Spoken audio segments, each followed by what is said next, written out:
ایک شخص نے چڑیا پکڑنے کے لیے جال بچھایا۔ اتفاق سے ایک چڑیا اس میں پھنس گئی اور شکاری نے اسے پکڑ لیا۔ چڑیا نے اس سے کہا، اے انسان، تم نے کئی ہرن، بکرے اور مرغ وغیرہ کھائے ہیں، ان چیزوں کے مقابلے میں میری کیا حقیقت ہے؟ ذرا سا گوشت میرے جسم میں ہے، اس سے تمہارا کیا بنے گا؟ تمہارا تو پیٹ بھی نہیں بھرے گا۔ لیکن اگر تم مجھے آزاد کر دو تو میں تمہیں 3 نصیحتیں کروں گی جن پر عمل کرنا تمہارے لیے بہت مفید ہوگا۔ ان میں سے ایک نصیحت تو میں ابھی کروں گی، جبکہ دوسری اس وقت جب تم مجھے چھوڑ دو گے اور میں دیوار پر جا کر بیٹھوں گی۔ اس کے بعد تیسری اور آخری نصیحت اس وقت کروں گی جب دیوار سے اڑ کر سامنے درخت کی شاخ پر جا بیٹھوں گی۔ اس شخص کے دل میں تجسس پیدا ہوا کہ نہ جانے چڑیا کیا فائدہ مند نصیحتیں کرے۔ اس نے چڑیا کی بات مانتے ہوئے اس سے پوچھا، تم مجھے پہلی نصیحت کرو، پھر میں تمہیں چھوڑوں گا۔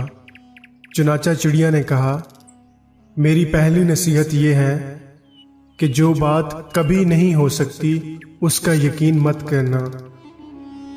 یہ سن کر اس آدمی نے چڑیا کو چھوڑ دیا اور وہ سامنے دیوار پر جا بیٹھی۔ پھر بولی، میری دوسری نصیحت یہ ہے کہ جو بات ہو جائے اس کا غم نہ کرنا۔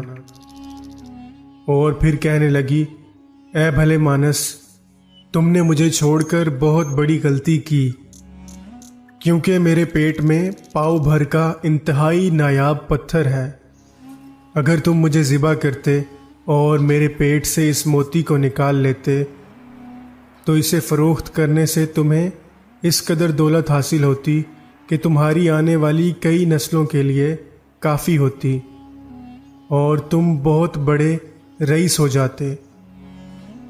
اس شخص نے جو یہ بات سنی تو لگا افسوس کرنے اور پچھتایا کہ اس چڑیا کو چھوڑ کر اپنی زندگی کی بہت بڑی غلطی کی۔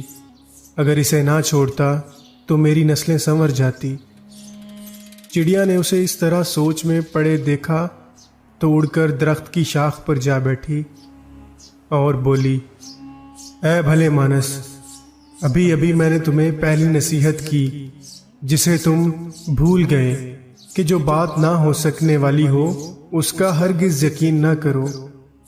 لیکن تم نے میری اس بات کا اعتبار کر لیا کہ میں چھٹانک بھر وزن رکھنے والی چڑیا اپنے پیٹ میں پاؤ وزن کا موتی رکھتی ہوں۔ کیا یہ ممکن ہے؟ میں نے تمہیں دوسری نصیحت یہ کی تھی کہ جو بات ہو جائے اس کا غم نہ کرنا، مگر تم نے دوسری نصیحت کا بھی کوئی اثر نہ لیا اور غم و افسوس میں مبتلا ہو گئے کہ خواہ مخواہ مجھے جانے دیا۔ تمہیں کوئی بھی نصیحت کرنا بالکل بیکار ہے۔ تم نے میری پہلی 2 نصیحتوں پر کب عمل کیا جو تیسری پر کرو گے؟ تم نصیحت کے قابل نہیں۔ یہ کہتے ہوئے چڑیا پھر سے اڑی اور ہوا میں پرواز کر گئی۔ وہ شخص وہیں کھڑا چڑیا کی باتوں پر غور و فکر کرتے ہوئے سوچوں میں کھو گیا۔